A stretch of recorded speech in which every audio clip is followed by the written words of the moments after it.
Today, we're going to look at two of the limited edition PAMs, two that are absolutely amazing to me. So I want you to stay tuned. The Verde Militare, it's on its way.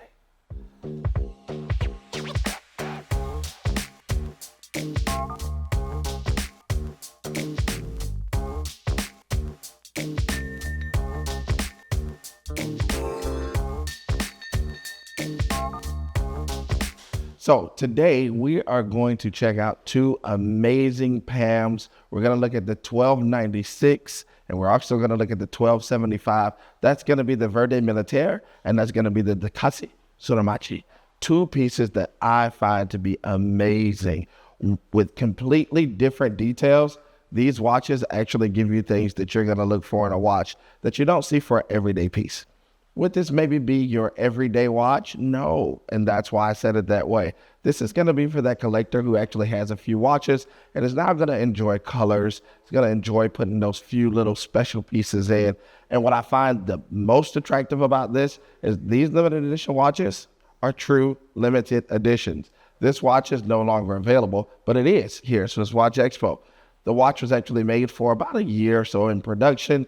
It is no longer available through Panerai, but of course, you know, we believe in giving you the best of the best. So with that being said, we're going to dive right in. Today's focus is going to be the Verde. The Verde is actually going to be an amazing flyback chronograph with a sandwich dial. This one's going to be a part of the Luminor family. And what a lot of people don't know is for the Luminor, that's actually going to be a name that was given to the watch based on the powdered coating. For marine biology, for marine time or maritime, what you do want is you want a piece that's actually going to be able to last long underwater. You have to remember the different types of debris, the different conditions, the salt water versus fresh water. You have so many different things that you're going to be looking at. Well, this piece was built to withstand it all. Actually having that original Rolex casing in the Panerai from the 1930s, that was going to be one of those pieces that stood out. They knew that the movement was actually going to be something that was completely protected. And then they actually entered their patented crown guard in the 1940s. With that crown guard, I feel like Panerai just set themselves apart. They gave themselves an opportunity to stand out, but it was also going to be a tool that could truly be used. That was their focus. They wanted to focus on pieces that the Marines could actually use. So when they did give this to the Royal Navy, it was going to be a piece that would actually really be functionable for the Italians. I love this piece because of so many little features that they actually have. Verde, actually just meaning green, and military, meaning, of course, military watch. This piece really gives you some fantastic features. With the orange accent hand, that orange is going to be the easiest color to recognize underwater. That was why that color is going to be chosen. So when you do that with that sandwich dial, it really, really gives you some amazing features. And we haven't even dived into what it's made to do best. It's a flyback chronograph. Yes, a flyback chronograph. For those who don't know what a flyback chronograph means, that's what we'll jump a little bit into the how-to. For this piece, what you're going to do is you can actually set your time by unlatching your crown guard.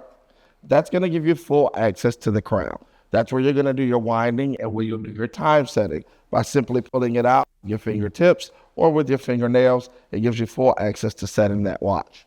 Well, on the left-hand side, so that it's totally out of the way, you're actually going to have your flyback chronograph pushers. With those pushers, a flyback is actually going to go whichever direction it needs to get back to zero the fastest.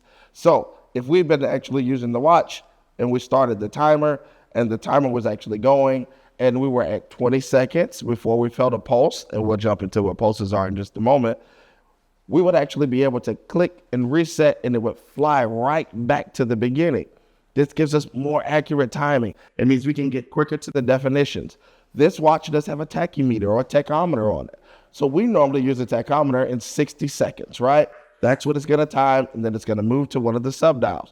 Well, with this, it's not just about time. It's actually used for measurements. It seems to be how far something is. So on the dial, you'll actually see that it has the word pulse. Those pulses are what you use to measure the distance underwater. That's actually going to be fun too, because if you feel something coming towards you, you're able to see or measure what the speed is based on your pulsations. That is why you'll actually find that on the dial as well. I feel like this watch always gives you something that's going to be completely different. Even when I look at things like how simple the case back of this watch is, the case back is going to continue to remain that nice Luminor Panerai detailing. But again, I'm getting all the fine features that I want in the front and keeping the simplicity and the tradition behind the watch itself. All right, so now we're going to talk about the how-to and how to actually use this timepiece.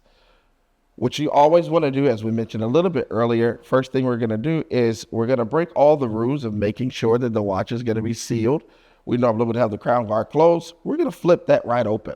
When we flip that open, we're actually going to use our thumb and pointer finger. We'll use those tips, or we'll use our fingernails, and we're going to pull that crown out. When we pull that crown out, that's going to give us access to the minute and the hour hand. But I want you to keep in mind, before you even do that, make sure it's in its neutral position or pushed all the way in. It's what we call position 0. And we want to do our winding. When you wind the watch, a good 40 to 60 turns, because the human hand can only do half turns. Even though you'll hear 20 to 30, we need to do at least 40 to 60 revolutions or turns, and do them with a little speed. Remember, it's going to take the energy from your hand and store it inside of the watch itself. So we'll actually do that. Once we set it to where we want it to be, by pulling that crown back out, getting it to the correct time and date, we'll then push that in, and we can close back down the trademarked hatch. For the chronograph itself, you'll see that it is a little bit differently. Typically, we will actually have a chronograph that when you start and stop the piece by pushing the top button or pusher, it would start and stop there.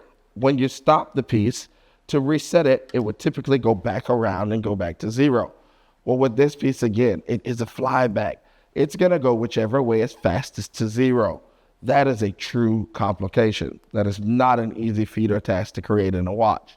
Remember, all of these features are stacked on top of each other. So when you already have over 400 components in a watch that have to work together in groups, think about it. How much more stress are you adding to that piece? That's where the fantasy of having all of these features in one watch becomes a reality and tells you it is genuine Swiss quality. Again, on the tachymeter, or you'll see actually on the tachometer, which you can say either way you choose. You always hear me say that. You will see that the first word before it on this particular piece is nautical, because this one is actually made to measure pulsation as well. So with this one, when you start the chronograph, it is the large hand 2. As this hand goes around and it goes completely through a 60-second time cycle or through 6 pulses, the watch hand, which we grew up watching as the second hand, will also move as well. That normally doesn't happen. That's normally inside one of the subdials. This piece really gives you a lot of features. I really feel that with the traditional or classic combat case, which gives you those cushioned sides, the combat case is what this was actually redesigned after. That just meant that with that piece, these watches actually used to be strapped to your forearm or it would be strapped to your bicep. So when you think of how large this case is, it looks big on your wrist, but think about the fact that it was actually strapped to a different part of your body or to your arm or different things, just so you can make sure you have full access to it at all times. I feel like this is one of those pieces that when you add it to your collection, that verde or that green is really going to stand out. It gives you that beautiful military color, which is actually one of the things that Giovanni wanted to make sure stood out for them forever. I love this piece. I want you to tell us what you think in the comments here below at Swiss Watch Expo.